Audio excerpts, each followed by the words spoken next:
যোগাযোগ করে আমাদেরকে রক্তাক্ত করে দেয়, আমার একজন সহকারীকে অ্যারেস্ট করেছে। এটা কি বাংলাদেশের শিক্ষকদের সাথে যদি হয় তাহলে বাংলাদেশের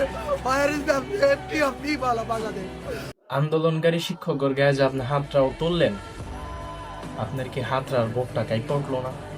মানে কেমনে পারলা একটা শিক্ষকের হাতে হ্যান্ডকাপ পরাইয়া টানা হেঁচড়া করে নিতে? ছোটবেলা যখন স্কুল মাদ্রাসায় পড়তা তখন যে শিক্ষক পিড়া দিত পড়া না পারলে দুষ্টানের জন্য মারতো, ওই প্রতিশোধ নিয়ে নিতেছ?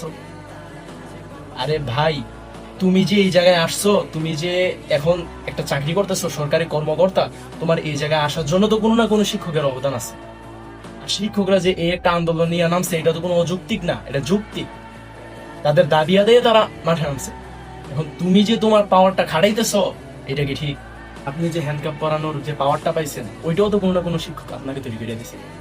তাহলে কেমনে পারলেন একটা শিক্ষকের হাতে হ্যান্ডকাপ পরিয়ে সেই শিক্ষকটাকে টানা হেঁচড়া করে নিতে? শিক্ষকের বয়সটা যদি আপনি কাউন্ট করেন, শিক্ষকের বয়সটা যদি দেখেন, তাহলে দেখবেন আপনার বাবার সমান অনেক শিক্ষক আছে ওইখানে। দিন রোদে পড়ে তারা তো আর শুধু শুধু আন্দোলন করতে যায় না রে ভাই।